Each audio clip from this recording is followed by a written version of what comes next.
निर्भीड निष्पक्ष उटंकनाचा बुलंद आवाज, राजसत्ता न्यूज।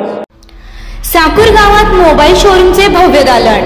पैसे नाहीत, चिंता कशाला, अगदी अल्प दरात घेऊन जा आपला आवडता आयफोन।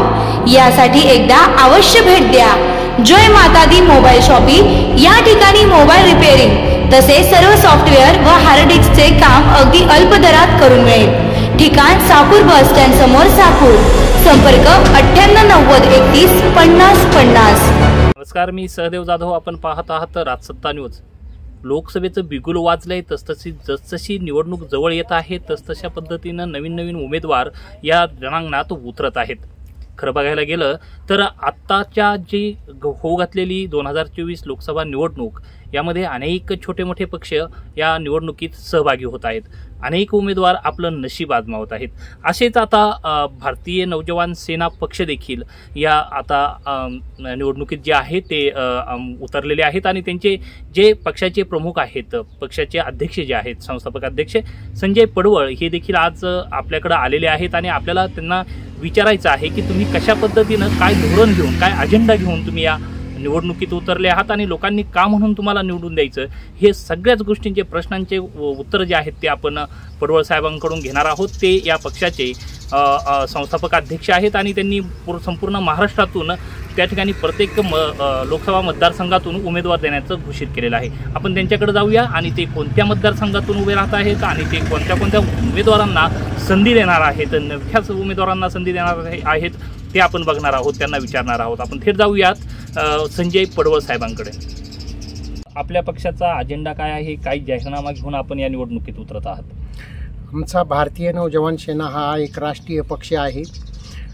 या इतर पक्षांप्रमाणे कसे की जे उमेदवार निवडून येतात नंतर पक्ष बदलतात, त्यांची काहीच ठराविक स्टेटस नाही आहे, तर आमच्या पक्षात तसं नाही आहे। हा सैनिकांनी काढलेला राष्ट्रीय पक्ष आहे, याच्यात शेतकरी आणि सैनिक आहेत।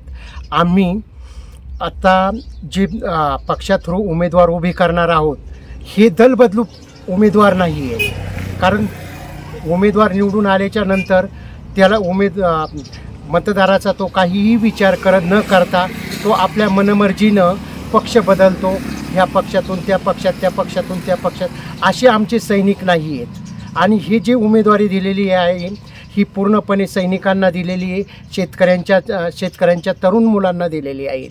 त्यामुळं आमचा अजेंडा असा आहे की जो आत्ता जी महागाई, बेरोजगारी, शेतकऱ्यांच्या अनेक समस्या, शेतीसाठी पाणी पुरवठा वगैरे ह्या भरपूर मोठ्या समस्या आहेत आणि ह्या समस्यांना तोंड देण्यासाठी आमचा भारतीय नवजवान सेना पक्ष हा रणांगणात उतरत आहेत।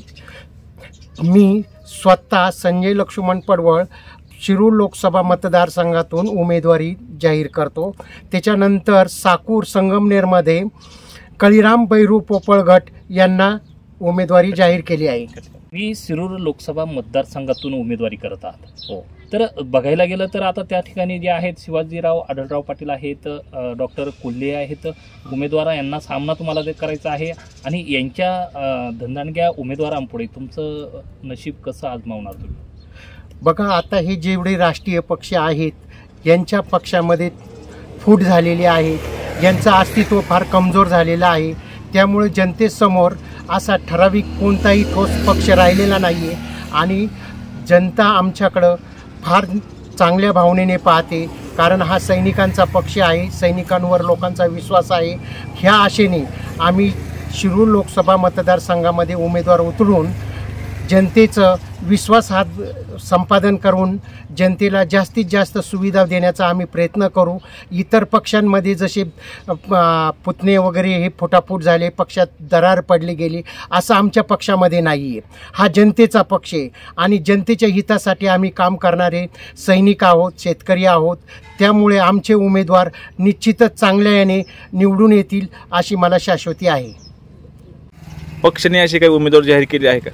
हा, पक्षांनी आता टोटल 15 उमेदवारांची पहिली लिस्ट जाहीर केलेली आहे आणि ती 2 दिवसात मीडियापर्यंत आम्ही पोहोचवण्याचा प्रयत्न करेल। पक्षाने जी उमेदवारी जाहीर केली त्यात कोणत्या मतदारसंघातून जाहीर केली, त्याचे नाव काय? शिरूर लोकसभा मतदारसंघातून, बारामती लोक मतदारसंघातून, शिर्डी लोक मतदारसंघातून आम्ही उमेदवारी आता जाहीर केली आहे. ते नवजवान सेना पक्ष हा घेऊन तुम्ही नवीनच रिंगणात उतरत आहात आणि जनतेने तुमच्याकडं काय हेतूने बघितलं पाहिजे की तुम्ही काय पद्धतीनं जनतेसाठी करू शकाल किंवा काय अशा आंदोलनं केलेत का समाजासाठी काही तुम्ही रिंगणात उतरलेत का बा आम्ही का त्या जनतेने तुम्हाला भरघोस मतांनी निवडून दिलं पाहिजे? भारतीय नवजवान सेना पक्ष स्थापन झाल्याच्या नंतर सर्वात पहिला प्रश्न आम्ही सैनिकांच्या घरपट्टी बद्दल घेतलेला आहे आणि सरकारसमोर वारंवार आंदोलन करून मुंबईला आझाद मैदानावर आम्ही आंदोलन केलं आणि सरकारवर दबाव आणून सैनिकांच्या ज्या घरपट्ट्या आहे ह्या पूर्णपणे माफ केलेल्या आहेत. दुसरी गोष्ट, ज्यावेळेस आमचे सैनिक सीमेवर लढत असतात त्याबद्दल आमदार प्रशांत परिचारक यांनी सैनिकांबद्दल खूप अभद्र विषयाची टिप्पणी केली आणि त्या विषयावर आम्ही सर्व सैनिक एकरूप होऊन पूर्णपणे त्यांची आमदारकीतून निलंबित करण्यासाठी आंदोलनं केली आणि सरकारने आम्हाला त्याला पाठिंबा दिला. धीरे आम्ही शेतकऱ्यांसाठी आणि सर्वांसाठी असे आंदोलन करून शेतकऱ्यांच्या हितासाठी, जनतेच्या हितासाठी, गोरगरिबांच्या हितासाठी वारंवार आम्ही रणांगणात उतरून सर्वसामान्य जनतेची कामं करू एवढं आमच्या पक्षाने केलेले आहेत.